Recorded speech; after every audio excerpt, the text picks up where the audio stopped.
Mga guys,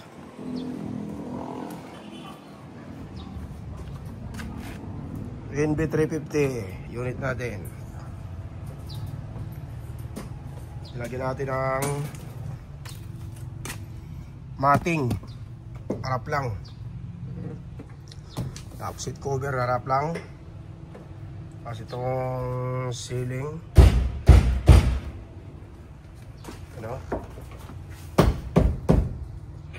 VIP ceiling. Tinakit mo na. Hindi na mga sangkay, tima na. Ano, ceiling, VIP na. Tapos yan di seat cover.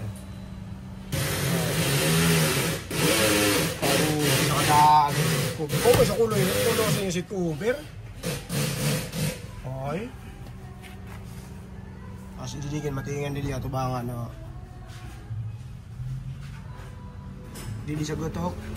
Okay. Naka VIP ceiling. Oh. Diretso ito niya dito sa luyo. Yung lingkuran din namin eh, mo kay pagdadang ka din sa customer, maunit na siya. Yan na yan siya. Ayan na mga guys. Ano, wood flooring natin. Talaga namang napakalinis niyan. So, tignan nyo naman ang wood flooring.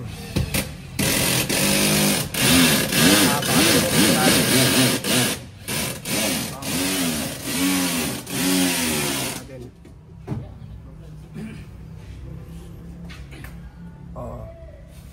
Diretso sa likod.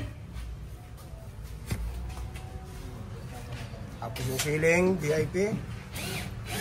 Ganda na combination, kakulay ng upuan yung red. Yung parang red siya. Tapos black yung combination kasi ginawa natin ng ano yan. You know, siding na black. Ginawa natin siding yan. Kompleto yan dito. Dito sa kabila, yung siding yan.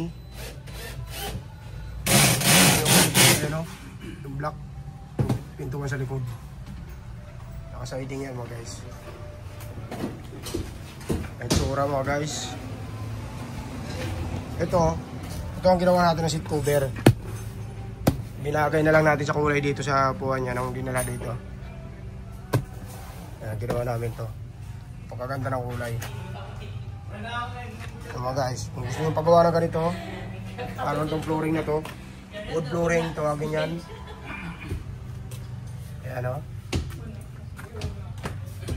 Gusto nyo paggawa niyan guys, message lang kayo sa aming Facebook page, Lodge Garage Auto Upholstery. Ayan mga guys. Unit natin Nissan NB350. Ayan o. Ayan yung unit natin guys, NB350 Nissan. Message lang kayo mga guys kung gusto nyo pagawa ng ganito.